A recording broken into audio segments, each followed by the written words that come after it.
22:07 in the morning. A call can cleave a man's life in two.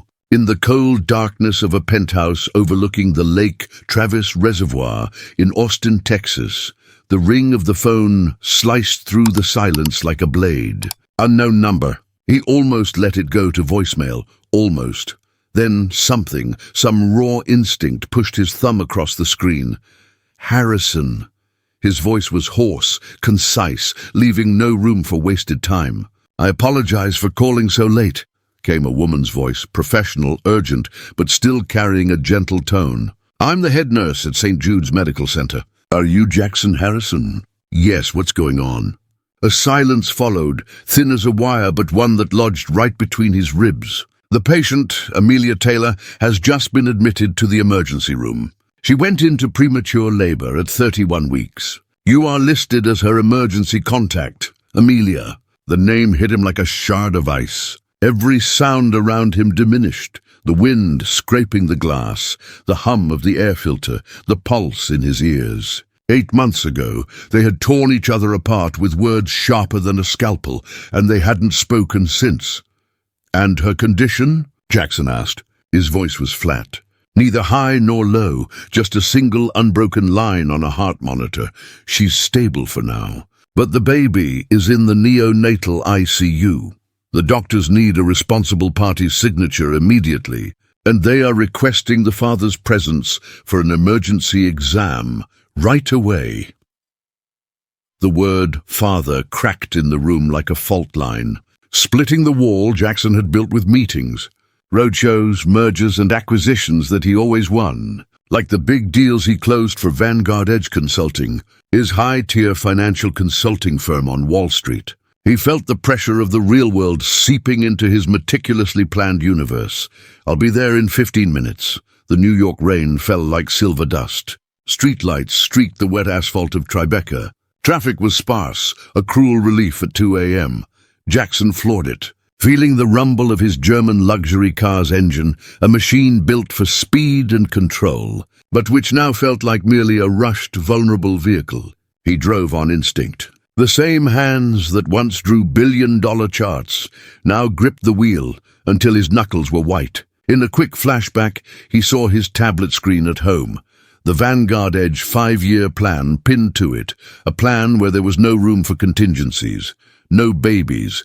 He didn't turn on the radio. He didn't call his assistant, Mitchell, the only one who could resolve a crisis like this with the efficiency of a robot. He didn't think about the 9 a.m. meeting that would decide the merger with Blackstone Asset Management, a gargantuan deal that would define his career. His mind held only fragments, like shards of glass reflecting the streetlights. Amelia laughing carelessly beneath an awning of a cafe in the West Village when he first took her outside the corporate bubble. Her warm, determined hand on a wind-swept bridge in Central Park, promising he wouldn't let her forget what it was like to be human. And that final night in her apartment, when she said, her voice choked, "I can't live inside a schedule where my heart has no space, Jackson. You plan everything but the life we have together." He had responded with the most dangerous weapon he knew, the cold. Rational silence he always used in negotiations. The lobby of St. Jude's Medical Center in the Upper East Side District shone like an international airport terminal, clean, antiseptic, and expensive. The air smelled of disinfectant, so clean it seemed sterile, free of any emotion. He walked up to the information desk, saying her name in an almost inaudible whisper. The attendant, with the same composure as a stock market dealer, pointed to the elevator. Ding! The elevator doors slid open, revealing the neonatal ICU floor. Every sound inside fell to a whisper, as if the whole world was holding its breath, waiting for tiny lungs to remember how to breathe. The lighting was soft, diffused to protect fragile eyes. Mr. Harrison, a nurse in green scrubs with a grave expression, hurried toward him.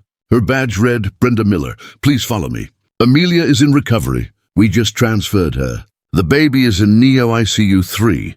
Before entering, you'll need to sanitize your hands and put on a gown." Jackson nodded and followed her. Now stripped of all executive authority, obedient as a freshman on his first day. Warm water ran between his fingers in the stainless steel sink. The hand sanitizer stung lightly, a contrast to the coldness he felt inside. "Father," the word pulsed erratically inside his head. He thought of the last spreadsheet he'd reviewed. Risks x returns. What was a premature baby in that calculation? An immeasurable risk. The access corridor shone like glass. Behind the paneled windows were rows of incubators. Small exploration capsules, each housing its own fragile sky, a microcosm of life. The door to Neo ICU 3 opened, and there suddenly time simply stopped. The baby was so small, so unbelievably tiny. Skin flushed pink and thin as tissue paper, veins like blue silk threads underneath. Her chest rose and fell at a rhythm so delicate that Jackson feared his single sigh. The cold air from his universe of concrete and glass might disrupt that rhythm. A minuscule oxygen tube covered part of her face, sensor wires connected to her body, and the soft beeping of the machines was the soundtrack. A sound that seemed like the city whispering after midnight, Brenda's voice lowered to a reverent whisper. "It's a girl, 3.7 pounds. She's in Neo ICU 3. We are provisionally calling her Baby Taylor. The doctors need to confirm paternity for the potential transfusion protocol and urgent genetic screening. As an extreme preemie, we need to be ready for anything. I'm sure you understand the urgency of the protocol." He understood. He always understood procedures. He created them, revised them, and executed them perfectly. That was how he survived at the top.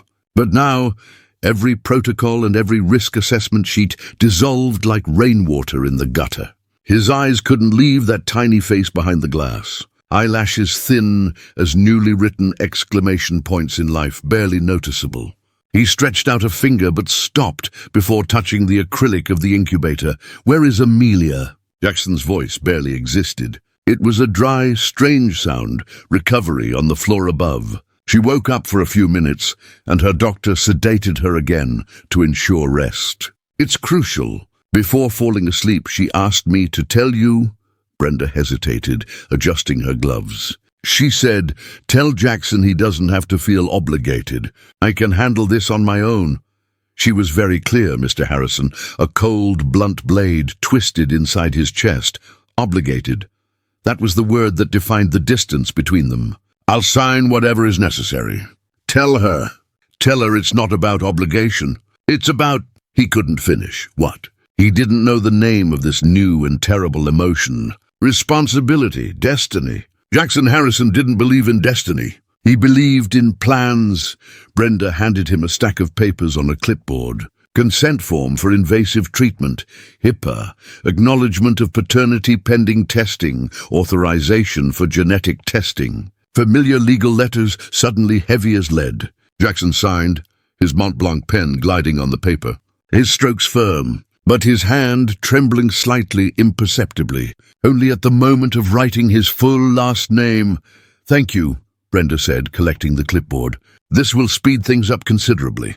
I can prepare for the blood draw now." "And the name?" Jackson asked without taking his eyes off the baby, startled by the ease with which the word baby had escaped his mouth for the second time. "Did she mention a name?" Brenda smiled, a genuine sweet smile, the first warmth Jackson had felt since the night began. She whispered it very fiercely between contractions. She said, "Iris, her name is Iris. She said it was the flower that blooms through the frost." Jackson placed the palm of his hand against the glass, not touching the cold acrylic, but feeling the warmth emanating from that small being. Iris, the name echoed in his mind, a name that meant courage and hope. "Hello, Iris." Amelia's recovery room was on a floor of the hospital's high-end suites, dim and warm. Her heart monitor beeped irregularly, a rhythm that sounded like raindrops hitting a distant tin roof, a sound that pulled up some buried memory of a simpler past. Amelia was lying on her side, her dark hair damp with sweat and disheveled, her lips dry, her skin paler than usual. Even exhausted, she managed to make the room feel less cold, carrying with her that same silent light that Jackson had sought all his life without knowing it. He stood at the foot of the bed, wearing the sterile green gown, suddenly awkwardly absurd. A man who could dictate orders to a hall of 500 investors at the Four Seasons Hotel with 4 slides and a steady tone of voice, now didn't know where to put his hands, what to say first. The room seemed to be spinning. Amelia's eyes flickered, opening slowly. The first gaze was unfocused, navigating the gloom. The second, however, found him. There was no surprise there, as if deep down she had always known that in the moment of truth he would come. Not for her, but for something. "I didn't call you," she whispered, her voice slow and hoarse. "Brenda called." "I know." Jackson pulled a comfortable leather armchair closer, trying to sound calm while a tidal wave roared beneath the surface. "I just left the Neo ICU. I signed everything. I saw Iris." The mention of the name, spoken by him, made something vibrate in the air. A moment hung between them, thin as incense smoke, fragile enough to disappear if either of them breathed too hard. Amelia looked at the ceiling, the high, silent ceiling of a luxury private hospital, inhaling slowly. "I'm not here to tie your life to anything, Jackson. I swear, not anymore. My plan was different." "You're not tying me down," Jackson said, startled by the softness in his own tone. "I tied myself down the moment the phone rang, the moment I saw Iris." A slight, tired smile touched her lips. "I intended to tell you weeks ago, but that night, everything fell apart. I was scared, and Jackson, I honestly thought you didn't want a family." "Not really." "I saw how you dodged the subject, as if it were an unmapped market risk. I didn't want to be another problem you'd have to solve." The words hit like an electric shock. He remembered all the times he had evaded the question. Every rational excuse. "It's not the right time, Amelia, next quarter, after I close the Ambev deal." He had never said no, but he had never said yes with conviction. His silence had been the answer she needed to take him out of the equation. Amelia. Jackson swallowed hard, feeling the lump in his throat. "I never knew how to say yes when it wasn't perfectly fitted into my schedule. You know me. I'm made of timelines and deliverables." "I know," she repeated, her voice weak but firm. "And I once loved that about you, how you could organize the universe into boxes, like a high-risk puzzle. Until I realized that some things, like a heart, can't be organized. They jump out of the box." The door opened softly. Dr. Sarah Jenkins entered, carrying the same air of contained fatigue, but her eyes still bright with surgical focus. "Good evening to you both. I'm on duty in the Neo ICU tonight. The good news, Iris is responding to the surfactant. Her blood gases are stable. It's a crucial first step. However, sir, you need to come with me immediately. We need your blood sample, and we will prepare for a possible transfusion. Her hemoglobin levels are fluctuating worryingly. We need your exact blood type now, and we will run some genetic screenings related to respiratory and metabolic issues, something that often happens in 31-week babies." "It's protocol, but it's urgent, Mr. Harrison." Jackson straightened in his chair. The mention of numbers and emergency protocols reignited the CEO. "Right, I'll go." "Excellent. You will go with the nurse for the collection and the completion of a few more forms, if you don't mind," Dr. Jenkins finished, with an authority that surpassed any board of directors. "The basic results take around 60 minutes. That's the time your wife needs to rest." Jackson turned to the bed. His hand rested on the side rail, not touching Amelia, but close enough so that the distance between them finally felt thin and fragile. "I'm here, Amelia. I know what I said or what I didn't say before, but I'm here now. I'm not going anywhere." Amelia looked at him, the exhaustion giving way to a glimpse of relief. "Don't walk out in the middle of the surgery, Mr. CEO," she joked, using the English term he used to exit negotiations that weren't going his way. A ghost of their old smile flickered, folding the hospital's sterile light into something human, something he recognized. Brenda peeked through the door, holding a small tray. "Ready, Iris's father." "Shall we go?" The word father lit the room like someone had just drawn the curtains on dawn. Jackson inhaled deeply. He had never heard it before applied to him. It was a weight and an anchor he didn't know he needed. He nodded. The corridor stretched long as a runway. The collection room was small and functional. The prick of the needle was cold and fast. He watched the blood draining into the tube. My blood, her blood. A new equation of life and not of profit. All set, the nurse said gently, applying a bandage. You were great. No, just wait a bit in the rest area. The results will come directly to Dr. Jenkins. Jackson nodded, thanking her, but his mind was elsewhere. He walked down the corridor, absorbing the new reality. Outside the small window, the rain drew thin silver lines, like the pulse on a monitor screen. His phone vibrated. Wait, AM Q2 guidance. He silenced the Bloomberg alert. The merger, the career, everything seemed to have become distant dust. At the end of the hall, another father, his face etched with worry, cradled a tiny knit coat to his chest, his eyes red from crying. They met eyes for a second. There were no words, only a silent mutual understanding of the fragility of life. Jackson turned to return to Neo ICU 3, feeling magnetically pulled toward the acrylic incubator. He had only taken a few steps when Brenda burst through the door, her green scrubs looking like a flash against the white wall. Her eyes were wide. Mr. Harrison, Dr. Jenkins needs you now. The baby's SpO2 is dropping rapidly. We're having an apnea spike longer than normal. We need a decision on the fine-tuning of the ventilation, and the doctor is deciding whether we need to do the transfusion immediately. We already have your blood type. It's compatible. Time folded, accelerating at a dizzying speed. The world shrank to a single Neo ICU door and a fragile heartbeat fighting to remain. Jackson sprinted, his pulse thundering so loud that the ceiling light seemed to flicker with it. Inside, the scene was one of controlled chaos. 3 nurses and Dr. Jenkins around the incubator. The monitors screamed, a chorus of sharp, strident beep, beep, beep, beep. The universe's own alarm. Mr. Harrison. Dr. Jenkins looked up, her face covered by the mask, but her eyes conveying maximum urgency. Your blood is O negative. Universal type. Do we have your full consent to proceed under emergency protocol for transfusion now? I need your signature here on the emergency term. And I need you to stay beside your daughter. Talk to her. The presence of parents helps in these situations. Jackson took the pen she extended. The ink hit the page in a hurried blur, the SpO2 marking a dangerously low number, catching every breath in the room. He signed, rushed, the only time in his life he didn't read a contract before signing. Then he pressed the palm of his hand to the acrylic of the incubator, right beside his daughter's tiny head. He bent his head so his mouth was as close as possible to the small oxygen tube. Iris, he whispered, his voice surprisingly firm despite the tremor in his hands. My love, Daddy is here. You are not alone. You are strong. Don't go anywhere. I need you. Your mom needs you. Fight. 1 beat. 2 beats.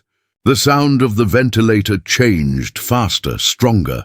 Dr. Jenkins adjusted the tube. The blue line marking the oxygenation on the screen trembled, swayed at rock bottom, then, incredibly, began to rise. Slowly but steadily, Dr. Jenkins exhaled an almost inaudible sound and said to the nurse beside her, O2 is rising. Maintain the ventilator adjustments, stabilizing, keep monitoring. Mr. Harrison, keep talking to her, please. Jackson remained frozen, his palm now damp with sweat, but refusing to pull away from the glass. The baby inside that acrylic box was impossibly small, but the strength with which she fought, the pure, unrestrained will to exist, was greater than any negotiation, any deal he had ever closed in his life. He realized that for the first time, he was in a meeting where there was no way to control the outcome. He could only witness the struggle. Outside the Neo ICU, Dr. Jenkins finally removed her mask and spoke gently, but with the authority of someone who had just won a small battle. Premature babies have underdeveloped lungs, Mr. Harrison. The surfactant we gave helps reduce the tension in the alveoli, but the control of breathing is a process that takes time. The apnea episode was a scare. She is stable now, but the next 48 hours are critical. We will do a cerebral ultrasound scan shortly. It's standard. Jackson nodded, processing the information as if listening to a risk report for a multi-billion-dollar investment. He clenched his fists to steady himself, feeling the overwhelming need to do something, to buy the solution, but knowing that money was worthless here. He had to be. He had to wait. And Amelia? He asked, coming back to himself. She's sleeping, sedated. It's best for her now. She needs absolute rest. I suggest you get some rest, Mr. Harrison. Go grab some coffee, head home, pick up some clothes. This hospital has a parent support unit on the top floor, if you need it. I'll keep Brenda updated every hour, and she'll contact you if there's the slightest change. I guarantee it. No, he said, looking back at the ICU door. I'm not leaving here. I'll stay in the waiting room. I need to be here when she wakes up, and I need to be here for Iris. Dr. Jenkins observed the determination in his eyes, a determination she recognized as the stubbornness of parents in extreme situations. Very well, Mr. Harrison, but please eat something. You have a marathon ahead of you. Jackson walked away from the door, his mind beginning to wander. He sat down in one of the leather armchairs in the waiting room, the dim light enveloping him. He looked at his phone. At the 9 a.m. meeting, he dialed Mitchell. The assistant's voice was sleepy, but instantly alert upon hearing Jackson's voice. Jackson! What's wrong? Is it Blackstone? Mitchell, it's me. I won't be at the 9 a.m. meeting. In fact, I won't be at any meetings today. Or tomorrow. I'm at St. Jude's Medical Center.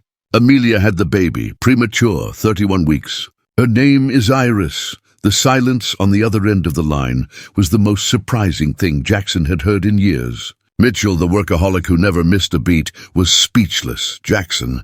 My God, Amelia, I'm so sorry. I'm on my way. Do you need anything? Do you want me to grab the Vanguard Edge consulting documentation? A lawyer.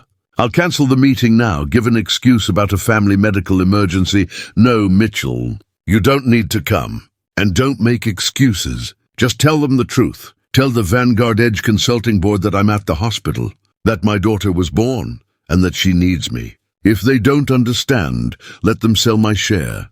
I don't care. Iris is the only metric that matters to me now. He hung up and realized for the first time in 10 years that he was laughing. A weak, hoarse laugh, but genuine. Let them sell my share. He had said it. The money, the power, Wall Street, it had all become secondary. He leaned his head back on the armchair. He and Amelia. They met at an investment conference in San Francisco, a workshop on new sustainability models. She was a landscape architect working on revitalization projects in Miami's historic districts, an activist with her head for numbers and her feet in the mud. He the shark of big business from New York. They were opposites in everything except intensity. 8 months of intense passion, of heated discussions about the future of the country, of nights where he took her to luxury dinners and she took him to jazz clubs in Harlem, of a love that he tried to fit into his 15-hour workday schedule, until she sent him away. He closed his eyes. He remembered the smell of her breakfast, the scent of sand and sea she brought back from their last trip to Maui. I didn't want to be another problem you'd have to solve. Her phrase hit him hard. He had treated the relationship and the very idea of family as a management problem, a risk to be mitigated, a variable to be controlled. He had never loved her enough to let his own life spin out of control for her. Until now. The day began to break over New York. From his window, he could see the city waking up, the fog dissipating over Fifth Avenue, the great thoroughfare of concrete and commerce. But he was no longer there. He was in Neo ICU 3, in a world made of glass and beeps and a life that was a thread of hope. Brenda appeared again, with 2 cups of coffee in her hand. One for her and one for him. Mr. Harrison, go see your wife. She's waking up.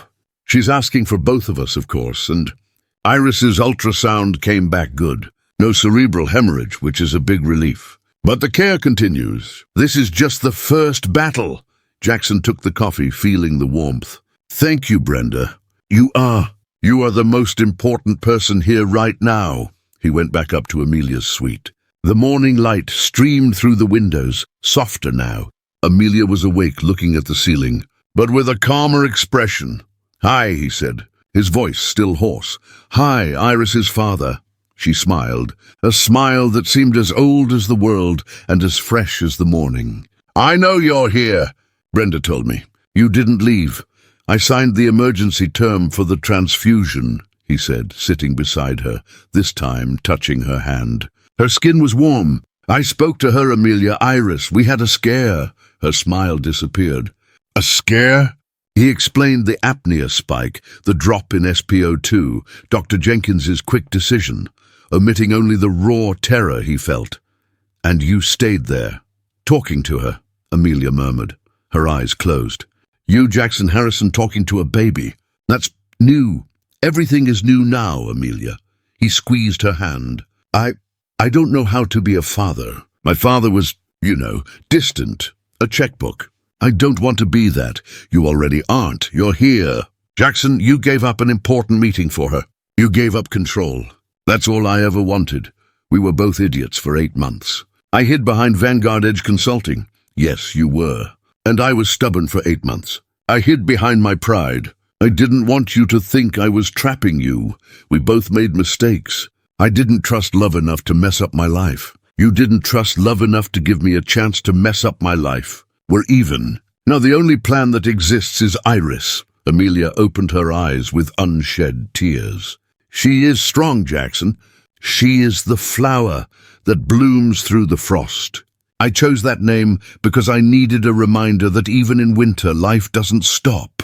He kissed her hand, the most intimate gesture he had made in years. She also has my blood, Amelia. Oh, negative, universal. I'm ready to give her whatever she needs, whatever life asks for. Tell me what I need to do. What comes next, long-term? Long-term? Amelia sighed, looking at the ceiling again, but now the future seemed less murky. We have a small house in Park Slope, Iris and I. Small but sunny. Your world is here in Tribeca and on Wall Street. We'll have to talk about logistics, Jackson. No schedules, no roadshows. Just Iris, Jackson smiled. For the first time, he was facing a challenge without an instruction manual and was embracing it with joy. We can start planning that, step by step. But the first step, the only real step, is to be here. That's what I'll do. I am here. He stood up, adjusting the gown, ready to go back to his daughter's side. That was the new HQ, the Neo ICU 3 at St. Jude's Medical Center. And he was 0% in control, which strangely left him at peace. He would be Iris's father. I'll do all the tests you need, whatever the cost. Dr. Jenkins nodded slowly. Money helps in some things, not in others. But tonight Iris has the biggest advantage of all. Her father is here. Dr. Jenkins's words cut deeper than any scalpel. He returned to the recovery suite. Amelia had just opened her eyes. The soft grey of New York's dawn filled the room, touching her pale, tired face. On the armchair nearby, Jackson's hospital gown still held a small piece of medical tape. "You're still here?" Amelia asked softly. "I wouldn't dare leave," Jackson said with an exhausted smile. Deep circles framed his eyes. "Iris still needs my signature on some papers." Amelia let out a low laugh, the first in all those hours. "Still you? Nothing seems safe until you sign." Before Jackson could respond, the sharp rhythm of high heels echoed down the silent corridor. He turned. Mrs. Eleanor Harrison, dark grey cashmere coat, impeccable bun, cold and calculating eyes, walked directly toward them. "Jackson." Her voice was low but carried like a command. "Are you really here because of her?" Amelia flinched on the bed, her face pale, the IV site mark still visible on her hand. Jackson immediately placed himself between the two women. "Mother, you shouldn't be here." The hospital corridor suddenly went cold, as if the power had gone out. Jackson stood firm, his gaze unwavering. Mrs. Eleanor Harrison, the woman who could silence a board of 20 Vanguard Edge Consulting investors with a single raised eyebrow, stared at him, her steel-grey eyes flashing with the same power he had memorized since childhood. "Shouldn't be here," she repeated, her voice low, dry, and loaded with insinuation. "Son, I heard you abandoned the investors' meeting, left your private jet on the tarmac, and flew to St. Jude's Medical Center in the middle of the night. And all this for that woman?" Her eyes moved toward Amelia, cold as a blade. "Miss Taylor, still skilled at causing problems, I see." Amelia was pale, weak, but her voice did not waver. "I'm just trying to keep my daughter alive. If that's what you call a problem, so be it." A heavy silence settled. Then Jackson spoke, his tone firm and final like signing a contract. "Enough, Mother. Our daughter is in the neonatal ICU. You will not turn this place into a battlefield." Mrs. Eleanor Harrison froze. What did you just say?" Jackson faced her squarely. "Iris is my daughter. Everything stopped." The monitors inside the Neo ICU maintained their steady, constant beeps, but in the corridor, the world held its breath. Mrs. Eleanor Harrison's mouth opened, then closed again. When she finally spoke, her voice was altered, trembling. "Are you saying that child is yours?" "My daughter," Jackson said calmly. "No one else's." The color drained from her face, shock and something close to fear mixing beneath her composure. "Do you realize what you're doing, Jackson? A premature child, a woman who disappeared without explanation. Are you willing to risk the reputation of the entire Harrison group for the truth?" Jackson cut in, his voice low, but cutting the air. "For the fact that you made Amelia believe I went back to Clarissa." The words hit the floor like shattered glass. Mrs. Eleanor Harrison's eyes wavered. "I did that for your future," she snapped, her voice trembling, but her authority intact. "You don't understand, Jackson. People observe your every move. A relationship like this, like what, Mother?" Jackson took a step forward, his tone controlled, but every word reverberating off the walls. "A woman who doesn't fit your pedigree, a love that doesn't appear in your investment portfolio, a person who doesn't live in the Wall Street bubble." Amelia remained silent, gripping the hospital gown tightly. She wanted to speak, but Dr. Jenkins appeared at that moment, her calm presence cutting the tension. "Excuse me," the doctor said gently, "but I need the corridor to remain quiet. The patient needs rest. And the Neo ICU needs silence." Mrs. Eleanor Harrison adjusted her coat, her expression cooling another degree. "We will talk later, Jackson, about the consequences of this decision. Don't forget that Vanguard Edge Consulting is also a family business." Her heels clicked dryly against the floor as she walked away, leaving behind the faint scent of a high-fashion perfume, elegant and cold as glass. Amelia watched her leave, her eyes tired but deep. "I didn't want to upset your mother," she murmured. "It's all right," Jackson said gently, but his tone was still strained. "Every storm eventually runs out of rain." He sat down beside her, quiet for a few moments before continuing. "I used to think that strength meant not needing anyone. Now I know that was just a way to hide from what I feared." Amelia turned to him, a faint curve on her lips. "And now," Jackson exhaled, his voice barely a whisper, "now I'm only afraid of one thing, losing someone I love again." The words silenced her. For a moment, Amelia saw not the CEO who commanded rooms and markets, but the man who once waited for her in the rain outside a cafe in the West Village. No titles, no walls, just someone finally learning to speak from the heart. In the afternoon, Dr. Jenkins returned, clipboard in hand. "I have good news," she said softly. "The compatibility tests are perfect. No dangerous mutations. The baby's chances of recovery are very high. The fight she put up this morning was worth it." Amelia folded over the pillow, tears running silently down her face. Jackson reached for her hand for the first time in 8 months and squeezed it gently. "Do you hear that?" he whispered. "Our daughter is going to be all right." Amelia nodded, trembling. "Thank you for coming." Jackson smiled, his gaze softening. "If I hadn't come, I would never forgive myself. I wouldn't dare forgive myself." They sat in silence, the only sound the steady rhythm of the monitor beside them. Outside the glass, the New York rain had stopped. Drops clung to the window, catching the pale gold of the sunset, as if someone had brushed a faint rainbow over the glass.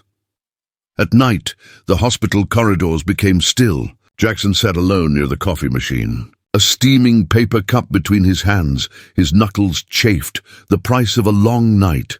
The sound of heels echoed again, but this time it wasn't Mrs. Eleanor Harrison. Brenda approached with a smile. "Good news. Baby Iris is stable. We've reduced the ventilator pressure. She's responding beautifully. Her blood gases are at a level that makes us more comfortable. Jackson stood up instantly. Thank you. Thank Iris's father, Brenda joked, half playful, half sincere. Not everyone can handle staying up all night, he smiled. One of the rare true smiles. I think I'm learning to... He made a vague gesture with his hand, unable to name the new emotion, and she walked away, leaving him in a silence that finally seemed peaceful. Jackson looked into his cup, then murmured softly, Daddy's here, my love. Daddy's here! The next morning, the first sunlight poured through the window. Amelia woke up and found Jackson still there, sitting in the same armchair, the hospital gown tossed over his shoulders, deep circles under his eyes. You didn't go home? She asked softly. I wouldn't dare, he replied, half smiling, half serious. She still needs me to sign a few more things. A life contract. Amelia laughed weakly. Still you! Nothing is resolved until it has a signature. The two laughed quietly, like breathing, but the calm didn't last long. The door opened. Mrs. Eleanor Harrison entered, not a storm this time, but still carrying a cold air. In her hand was a photograph. Amelia recognized it instantly. The newspaper photo from 8 months ago. Jackson next to Clarissa at a charity gala at the Waldorf Astoria. The camera flash capturing their perfect smiles. This, Mrs. Eleanor Harrison said calmly, is why she left, and why you can't entirely blame me. The Harrison lineage needs to be impeccable. Jackson stood up. Mother, no, she interrupted him, her voice firm. You will listen. And so will you, young lady. Amelia took a deep breath. You don't need to protect your son anymore. I left because of him. Not because of a photo. Jackson turned, startled. Amelia. Yes, she continued, her eyes fixed on his. You went silent. When I needed just one sentence, I'm here, you kept looking at your phone. I was carrying our child and couldn't bring myself to tell you. I saw how disinterested you were in life outside the charts. The air grew heavy. Mrs. Eleanor Harrison looked between them, her gaze softening for the first time. I may have been wrong, she said slowly, each word sounding as if it were pulled from an old wound. But now you need to do what's right. Jackson nodded. I'm right here with them. I'm here. This is the only business that matters to me. Mrs. Eleanor Harrison's eyes glistened, moist for the first time in years. The baby? Is she all right? Amelia smiled faintly, her voice trembling. She's stronger than both of us. Mrs. Eleanor Harrison nodded, then turned and walked out calmly, leaving no trace of perfume this time. Just the sound of her heels disappearing down the corridor. New York sunset. In the Neo ICU, the golden light of twilight filtered through the glass, touching Iris's tiny face. Jackson and Amelia stood side by side in silence. Did you see that? Amelia whispered. She moved. Jackson pressed his hand against the glass, his voice deep and soft. She's stronger than both of us, Amelia. Amelia turned to look at him. In her tired eyes, something shifted. Not exactly forgiveness, but the first small crack in the wall between them. I promise, he said softly. No matter what happens, I will be here for her, for you. Outside, the rain had lessened to a fine mist. A single ray of light pierced the clouds like the first rainbow of dawn. That afternoon, a rare sunlight streamed through the window. Iris slept peacefully in her incubator, her skin pinker, her breathing more steady. Brenda entered cheerful. She's responding well. In a few days, maybe we can start weaning the ventilator. That's an excellent sign. Amelia smiled, a real and unguarded smile for the first time in days. Jackson was beside her, watching the light dance in her eyes like water drops on glass. I don't know how to be a father, he admitted quietly. Honestly, I don't have an instruction manual for this. No one does, Amelia replied. You just learn, one day at a time, with your child. Jackson looked at her, his eyes a mixture of tenderness and remorse.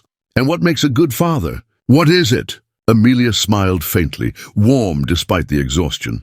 You start by staying, Jackson. That's the first step to the rest of your life. He nodded slowly. Then I'll stay as long as it takes. I'll be the father she needs, not the CEO you knew. A moment of calm followed. Beautiful, like a photograph that didn't need a filter. But the tranquility didn't last. Dr. Jenkins appeared, a thick file in her hand, her tone abrupt but firm. "Miss Taylor, I need a quick word. Your postpartum ultrasound shows early signs of a uterine infection. We cannot ignore it. It's a serious risk to your recovery, and we need to be fast. We've already ordered the tests and medication, but you need to be aware of the risks, Jackson." Jackson turned abruptly. His focus, which had been on Iris, now shattered, half on his daughter, half on Amelia. The risk had split. He wasn't just a father. He was a scared partner again. He grabbed Amelia's hand, his palm sweaty. "What kind of infection? What's the treatment protocol? How long is the risk period? Give me the numbers, Dr. Jenkins. Give me the worst case and best case scenarios." He was back in CEO mode, but this time, not for a business deal. It was for the lives of the women he loved. "It's an incipient endometritis," Dr. Jenkins explained, maintaining her calm. "The cause is common in premature births. The best-case scenario is that the intravenous antibiotics clear it up in 48 to 72 hours. The worst case is that the infection spreads and requires emergency surgical intervention. Because of this, from now on, you'll be staying more with Amelia to monitor for any high fever or acute pain." Amelia closed her eyes, taking a deep breath, the subtle dread etched on her face. "I knew it couldn't be simple," she murmured. "Nothing between us is simple, Amelia," Jackson said, her hand in his. He looked at the doctor. "You can start the protocol. Do whatever is necessary. I will not leave here. I'm her point of contact and caregiver now. And please, Dr. Jenkins, keep the ultrasound under surveillance. I want reports every half hour. I need every detail, every metric to follow." Dr. Jenkins gave a small smile, a glimpse of humanity beneath the mask of professionalism. "Understood, Mr. Harrison. Welcome to the real world. It's not as predictable as the stock market, but I guarantee you the rewards are infinite. I will start her treatment right away. And Iris remains in the Neo ICU with Brenda on call." Jackson nodded, turning to his wife. "Amelia, look at me. We will get through this. You and I. It's just a new risk, and we are very good at managing risks." But when he kissed her forehead, he realized that his own voice wasn't as firm as his words. There was a new variable in the equation, a new urgency. The fight for Iris's life had just given way to the fight for Amelia's life. And he, the man of big contracts, was stuck in the middle. "It's manageable, but you need absolute rest." Amelia squeezed the blanket and nodded. "I understand. Please, Dr. Jenkins, take care of Iris." Jackson immediately asked, "How serious is this? What's the risk percentage?" Dr. Jenkins shook her head. "Stable for now, but stress or movement can worsen the condition and spread the infection through the system. She needs to remain under observation for at least 72 hours. We are in the crucial phase of broad-spectrum antibiotic treatment, and her response has been satisfactory so far, but we can't risk it. We need you to understand the severity, Mr. Harrison." Then she looked at Jackson, her gaze firm. "And you will not add stress to her. No bad news, no arguments, no pressure. The patient's peace of mind is part of the treatment." Jackson just nodded, his eyes fixed on Amelia, until the nurses wheeled her away in a wheelchair to a safer private room closer to the nursing station. When the door closed, he stood there for a long time, his fists clenched until his knuckles turned white. He felt the weight of his absence over the last 8 months. If he had been around, if he had accompanied her to the last appointments, maybe her stress could have been mitigated. This guilt hit him with the force of a punch to the stomach, a price to pay that no financial transaction could cover. He promised himself that if both of them left that hospital alive, he would dedicate the rest of his life to them. That night, in the neonatal ICU corridor, Jackson sat in an uncomfortable plastic chair, the hospital's blue light casting tired shadows on his face. Above him, the clock read 2:18 a.m., exactly 24 hours since that first phone call. Brenda brought a cup of strong coffee and placed it beside him. "Another all-nighter, Mr. Harrison?" she joked gently. "You're turning into the main attraction of the night shift." "I can't leave," Jackson said, his eyes still fixed on the glass of Iris's room. "If she wakes up, I want to be the first person she sees. I want her to know that her father was here fighting with her." Brenda smiled, understanding the depth of the feeling. "The baby won't remember you, you know." "Maybe not," he murmured, picking up the steaming cup, feeling the warmth in his cold palms. "But I'll remember her for the rest of my life. I'll remember every beep, every rise in oxygen, every scare." A gentle beep broke the silence. Just a routine check signal. But for Jackson, every sound felt like his own racing heartbeat. He whispered almost a prayer, "My little rainbow, don't give up, okay? Right with Daddy." Outside, the fine drizzle of New York fell again, reflecting the crimson pulse of an ambulance light in the darkness. A constant reminder of the fragility of life. In the early morning, Amelia woke up and found Dr. Jenkins by her bed, checking her IV.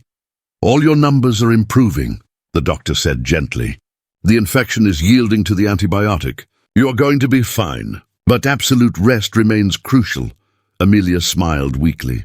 "Thank you, Dr. Iris. How is she?" Dr. Jenkins smiled back, a smile that went beyond formality. "She is stable. And by the way, you should thank the man sleeping out in the corridor.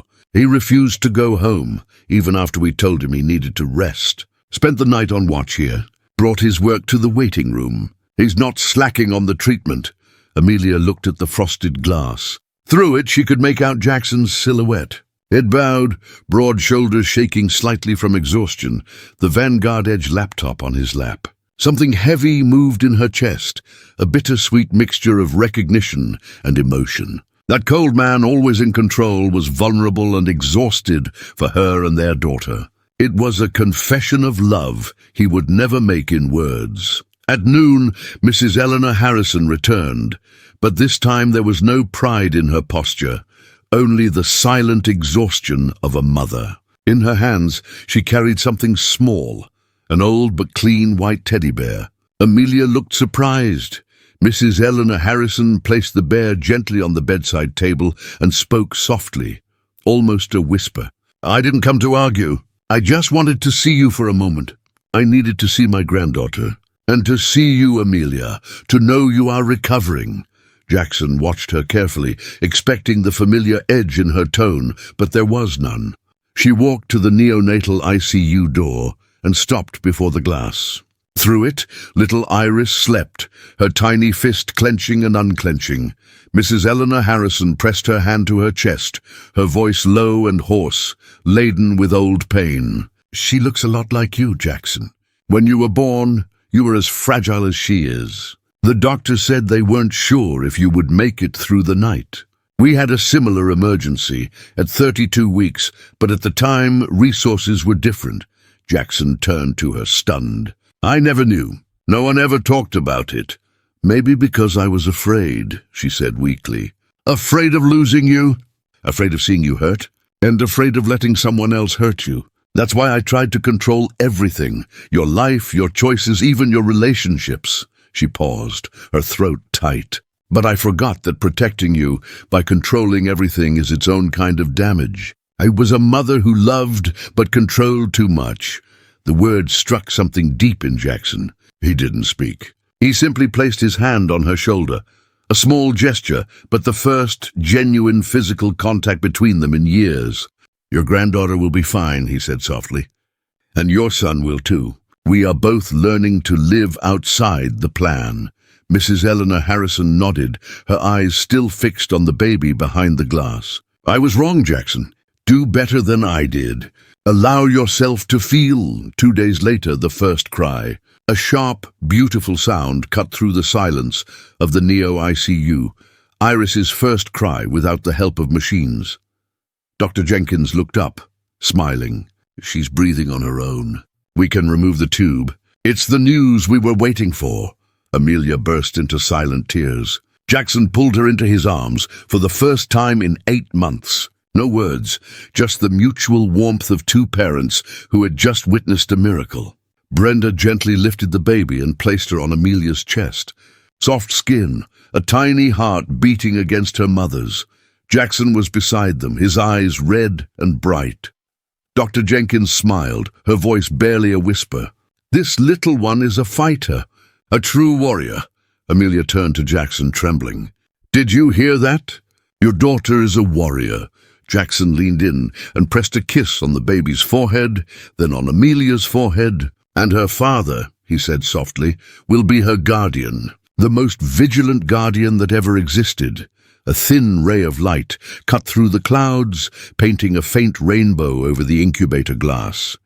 The last night at the hospital, Jackson sat alone near the window, watching the city settle into silence. Amelia and Iris slept. Mrs. Eleanor Harrison had just left with a rare smile and a promise to return tomorrow with a new crib for the Park Slope apartment. He unlocked his phone. On the screen, the first photo of them together shone brightly. Iris, sleeping on Amelia's chest, her tiny fingers curled around his index finger. An unsent message waited in his drafts. "Amelia, thank you for not giving up on me. I love you." He deleted it, feeling that the words sounded insufficient for what he felt. Then he typed again, more concise, more him. "I'm going to learn to be a father one day at a time. For you, for Iris, Vanguard Edge can wait. My life starts here." He pressed send. The message flew with a soft ding, a small sound that carried the weight of a life change of direction. Outside, the fine drizzle of New York began to fall again, melting upon touching the ground, like a silent sign of something new that was beginning. 2 weeks passed. The cold New York rains dissipated. Between the silver clouds, the first cracks of blue began to open. Iris was finally transferred to the room, leaving the Neo ICU. No more breathing tubes, no more urgent beeps, just the gentle, constant rhythm of a small soul learning to live. On the first morning, the recovery room was bathed in warm sun. Amelia leaned back against the pillows, cuddling her daughter in her arms. The light filtered through the curtains, painting her hair with a soft golden sheen, like sprinkled honey. Jackson stood in the doorway, holding a baby bottle, looking comically tense. Amelia raised an eyebrow. "You followed the instructions, right? 60 ml of filtered water, 2 scoops of formula. Shake clockwise for 45 seconds, and the ideal temperature? Shake clockwise for 45 seconds, ensure no bubbles, and the ideal temperature is 98.6 degrees," he recited, his voice serious, as if informing a board of investors about market volatility. Amelia laughed, truly laughed, for the first time in months. Without fear, without tears. "You really don't do anything halfway, do you, Jackson?" A CEO's rigor in the kitchen. Jackson approached, handing her the bottle. They both looked at Iris, her tiny eyes half open, shining like small pieces of glass. "Hello, little rainbow," he whispered. Iris stirred, her tiny fingers curling around his index finger. In that instant, time stopped. A man who once controlled the world realized that everything he ever needed fit perfectly in the palm of a newborn's hand. Afternoon meeting. The door opened softly. Mrs. Eleanor Harrison entered. Not Mrs. Eleanor Harrison, the formidable matriarch, but simply a grandmother. No pearls, no carmine red lipstick. Just a gray-haired woman holding a small bouquet of purple irises. Amelia hesitated for a moment, but Mrs. Eleanor Harrison's eyes were gentle. "I've never been good at apologizing," she began, her voice low and tense. "But I would like to try. For my granddaughter, and for you, Amelia. I crossed a line I should never have crossed." Jackson stood nearby, silently, watching the two women. Two worlds that had once collided, now sharing the same ray of sun. Amelia nodded weakly. "Iris will need her grandmother. We all need forgiveness, Mrs. Harrison." Mrs. Eleanor Harrison sat down, looking at the baby in the crib. Her hands trembled slightly as she adjusted the blanket. "She has Jackson's eyes," she said softly. "But your way of looking at the world, Amelia. The determination of someone who has seen the hard side of life and survived." Amelia smiled. "No defenses, no bitterness?" In that white hospital room, for the first time, the air felt warm, wrapped in acceptance. Jackson remained still, silently absorbing everything. And in that moment, he saw something he had never truly believed in before. Peace. A month later, discharge day. Above, the New York sun shone brightly, as if trying to make up for all the rainy days. Jackson carried Iris, who gurgled and tried to grab his hair. Amelia was beside him, her head resting on his shoulder. Together, they walked through the hospital doors, into the flood of light, toward a new chapter. Central Park sparkled under the afternoon sun. Amelia sat on a wooden bench, flower petals floating in the breeze. Jackson held Iris, the sunlight reflecting in her eyes like rippling water. "I used to be terrified of having to raise her alone," Amelia murmured. "But looking at you now, I think Iris brought her father home." Jackson smiled, his gaze steady and filled with a new kind of conviction. "Maybe she is the greatest deal I've ever made," he said softly. "And the first one I don't want to win, just to keep and protect." Amelia laughed, tilting her head. "You really know how to make people believe in miracles." "It's not a miracle," he said, his voice low. "It's just that this time I'm not letting go of what's real. And what's real is our family." The wind rustled the branches, spreading light through the leaves. Iris laughed, a small, bright sound that spread through the air like music. Months later, in the park slope house, winter covered New York with a cold mist. In a small suburban house, the soft glow of warm light spilled from the living room. Mrs. Eleanor Harrison was sitting on the rug trying to stack colored blocks with Iris, while Jackson held a video camera, capturing every second. From the kitchen, Amelia appeared with a tray of fresh-baked cookies. "Careful, Mother," she teased. "She's about to throw that block right at your bun." Mrs. Eleanor Harrison laughed. A clear, genuine laugh, so bright that Jackson almost dropped the camera. "Well then," she said, smiling, "let her try. It's good for the reflexes." The room filled with laughter, the sound of 3 generations mingling in the melody of a life that was just beginning anew. Jackson stopped recording and walked toward Amelia. "You know what day it is?" he asked. "The day you forgot to buy flowers again?" she teased. He shook his head and pulled a small velvet box from his pocket. Inside was the ring he had kept hidden in a drawer for 8 long months, waiting for the right moment that he never thought would come. "This time," he said softly, kneeling on the wooden floor of the park slope living room she loved so much. "There is no one between us. No plans, no fear. Just me, you and Iris waiting for us for the future. Will you give me the honor of being part of your life, your heart, and your home forever? Will you forgive me and marry me?" Amelia looked at him, tears sparkling as her smile grew. "Are you sure, Jackson?" "I've never been so sure of anything," he replied, his voice thick with emotion. Mrs. Eleanor Harrison stood up, gently lifting Iris in her arms. "She must witness this," she whispered, moving away to give the couple space. Jackson knelt and took Amelia's hand. No storms, no distance, just a family finding its way back to itself. The golden light in the room flickered gently, spreading across the wooden floor like 1,000 tiny stars.